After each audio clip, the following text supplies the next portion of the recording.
चिराग पासवान से मुलाकात हुई है, क्या कुछ? अरे भैया, चिराग मैंने उस वक्त भी कहा कि मेरा बहुत ही व्यक्तिगत और पारिवारिक रिलेशन रामविलास जी और मेरे रिश्ते बहुत ही पिता और पुत्र वाला रहा। राजनीति में ही नहीं, व्यक्तिगत और पारिवारिक भी हम लोग कोसी के में भी पारिवारिक बहुत अंतरंग रहे हैं और रामविलास जी के प्रति हमारा जो कर्तव्य है वो पुत्रवत रहा है। चिराग जी, जो घटना घटित हुई और जिस तरीके से आप आश्वासन देते रहे और इन्होंने हमेशा उस मूल्यों को मेंटेन किया, कभी भी बीजेपी के खिलाफ, नरेंद्र मोदी जी या अमित शाह जी के खिलाफ कभी इन्होंने बात नहीं कही। पिता की राजनीतिक विरासत के बाद परिस्थितियां चिराग जी को इस मोड़ पर खड़ा कर दी कि लीडर तो हो ही गए और संघर्ष करने की भी ताकत बना दी।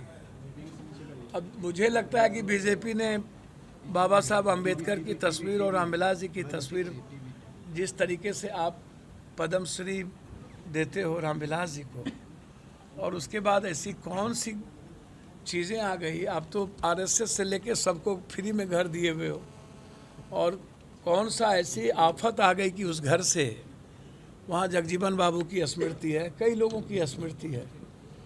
रामविलास जी जैसे शख्सियत, यदि मैं बात करूं बाबा साहब अम्बेडकर के बाद जिन्होंने बड़ी मजबूती के साथ काशीराम जी, रामविलास जी जिस तरीके से दलित मूवमेंट को पूरे देश और दुनिया में आगे बढ़ाया, और जब बात आती है समाज के सामाजिक न्याय की, तो उसमें रामविलास जी का जो कमिटमेंट रहा है और समाज के सभी वर्गों के प्रति जो रामविलास जी का रेस्पेक्ट है, वो किसी भी लीडर का आज के डेट में, हर वर्ग धर्म, वो कोई जाति हो, शायद बिहार में इससे बड़ी पर्सनैलिटी कभी हो पाए कि नहीं मुझको नहीं पता, अभी तक नहीं है।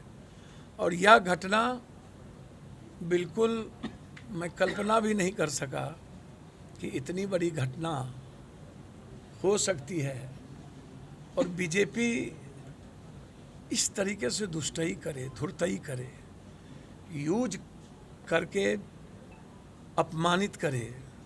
तो अब इस अपमान के बाद तो वो चिराग जी समझे, मैं इतना समझता हूँ परिवार और चिराग जी जब भी संकट में होंगे हम मिलने तो आएंगे ही ना।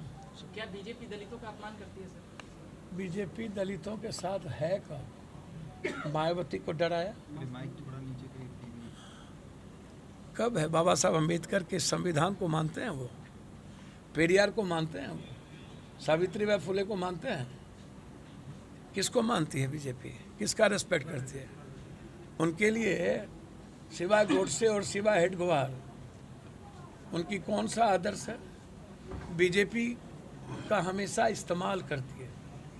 बीजेपी हमेशा दलितों को इकोनॉमिकल, एजुकेशनल और राजनीतिक रूप से कमज़ोर करती रही है। बीजेपी के दूर दूर से हिस्ट्री में और बीजेपी के राजनीतिक परिप्रेक्ष्य में दलित कहीं है ही नहीं। मुसलमान तो सिर्फ निशाना है, निगाह है, निशाना दलित है। और मैं समझता हूं कि बीजेपी बाबा साहब अम्बेडकर और रामविलास जी की तस्वीर और इस तरीके से रामविलास जी के पुत्र को और पूरे परिवार को अपमान करना, यह उनके लिए सही नहीं है। बोचहा में चुनाव है, राजनीतिक बात भी हुई क्या कुछ? 1.5% ना वोट से, 12,000 वोट से ना बीजेपी अभी सरकार में है। अब चिराग पासवान जी की औकात 2% या 3% वोट की नहीं है क्या? छोड़ दीजिए 6%। यदि आप 1% आप इधर से उधर बरगला भी लेते हो पैसे किसी चीज़ पे, तो 4% वोट की औकात रामविलास पासवान जी के विरासत को तो है ही। इस तरह अपमान नहीं किया जा सकता है।